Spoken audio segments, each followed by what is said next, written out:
BHP started on the right track to the downside, swiftly breaking down through that line of support running through here on the descending triangle at $34.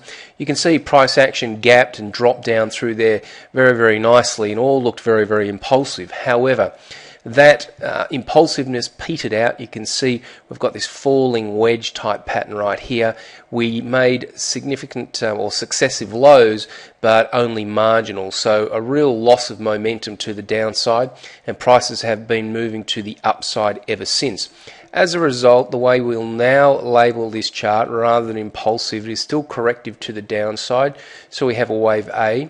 We're now partway through a wave B. So this wave B should terminate somewhere around this 50% to 61.8%, which is also aligned with this line of what is now resistance. It may well be that we do a pattern, an ABC type pattern like this, up into that area again before falling away. Note the current strength that's going on has been completed on dwindling volumes, so there's not a lot of buyer demand going on there at the moment, and that reinforces our view that we're simply having a bit of an upward correction in an ongoing downward movement.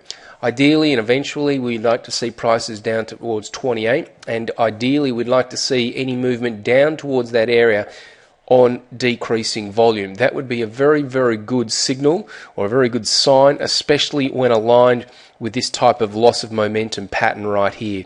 So if we can get prices down towards 28 and down that way on lower volume, then I think we will put in a significant low point, and that will be a good opportunity to buy BHP. So a little bit more work needed to the downside just yet. On the upside, if we break back up through this line of resistance at $34, it doesn't completely negate the ongoing bearish argument, but it certainly weakens it. A break up through 36, 36.50 would certainly negate it, and would suggest this low down here at $30 is significant. The growth portfolio has BHP in its sights at around this 36.50 to 37. Those buy levels will come lower as price continues to consolidate at these lower levels, so we'll keep an eye on that. So potentially significant low either in place or not too far away. We do favour one more probe lower towards $28, and then we'll be looking for a buying opportunity for BHP.